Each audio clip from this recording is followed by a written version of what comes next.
আমাৰ ছ'চাইটিৰ পৰা দুজনমান মানুহ আহিছে, মই আহিছিলোঁ, তেওঁলোকে নিজৰ কান্ধত লৈ অহা গামোচাখনেৰে জুবিনৰ ফটোবোৰ ধূলি মুচিব লগা হৈছিল। আমি সকলোৱে নিজৰ কাপোৰেৰে ধূলি মুচি থৈ গৈছোঁ।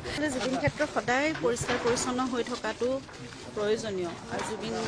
জুবিন ইয়াত অন্তিম শয়নস্থান, কিন্তু হ'লেও এতিয়া জুবিন ক্ষেত্ৰ এখন উপাসনাৰ স্থলী। আমি মন্দিৰ মছজিদটো এনেকৈ লেতেৰাকৈ কদৰ্য পৰিৱেশত নাৰাখোঁ কেতিয়াও, আৰু তাৰ প্ৰতি আমাৰ আচলতে সকলোৰে দায়িত্ব হ'ব লাগে। এক পৰ্যটনস্থলীলৈও এতিয়া ৰূপান্তৰিত হৈছে, গতিকে এই ঠাইখন খুব ভালদৰে ৰখাটো আমাৰ সকলোৰে কৰ্তব্য। সেয়া চৰকাৰৰো দায়িত্ব, সেয়া ৰাইজৰো দায়িত্ব, আমাৰ সকলোৰে দায়িত্ব। গতিকে সেইখিনি দেখি পেলাই অলপ বেয়া লাগিছিলে। এতিয়া চাফ চিকুণ কৰাৰ কথা আমি নিজে ভাবিলোঁ। আমি এদিন আগবাঢ়ি আহি আমি এদিন কৰিলে নহয়, আচলতে এইটো সদায় হ'ব লাগিব।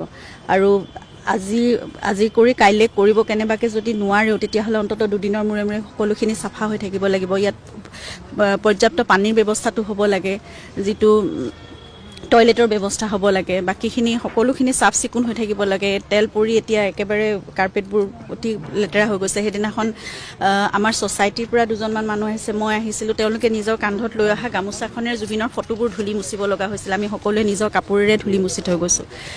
গতিকে সেই কথাবোৰ বেয়া লাগে। জুবিন গাৰ্গৰ ফটো এখন এতিয়া লেতেৰা হৈ থকাটো আমাৰ কাৰণে অন্ততঃ খুব পেইনফুল কথা এটা। সেইকাৰণে তেনেকৈ থকাটো আমি বিচৰা নাই। জুবিন ক্ষেত্ৰ সংশ্লিষ্ট কৰ্তৃপক্ষই যদি কৰিব নোৱাৰে, তেতিয়াহ'লে আমি ভাবোঁ আমি নিজে বা ৰাইজে মিলি হ'লেও সেইখিনি ভালকৈ ৰাখিব।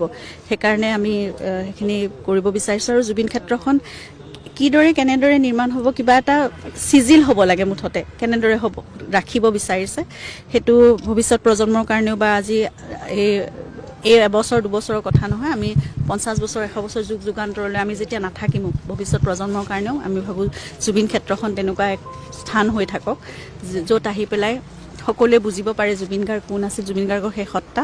ইয়াতে বহুত কিবা কিবি কৰিব নোৱাৰিলেও যিমানখিনি মাটি আছে, যিমানখিনি আমাৰ সমল আছে, তাৰ ভিতৰতে নিশ্চয় খুব চিজিলকৈ ধুনীয়াকৈ জুবিন ক্ষেত্ৰখন নিৰ্মাণ কৰি এটা ধুনীয়া এখন ঠাই বনাই পেলাব পাৰি। গতিকে সেইখিনি হোৱাটো আমি বিচাৰিছোঁ। মুখ্যমন্ত্ৰীৰ বক্তব্যৰ পাছতে ইতিমধ্যে তৎপৰ হৈছে প্ৰশাসনেও, আজি আৰম্ভ কৰিছে বাউণ্ডেৰী ৱালৰ জোখমাখ লৈ থকা হৈছে।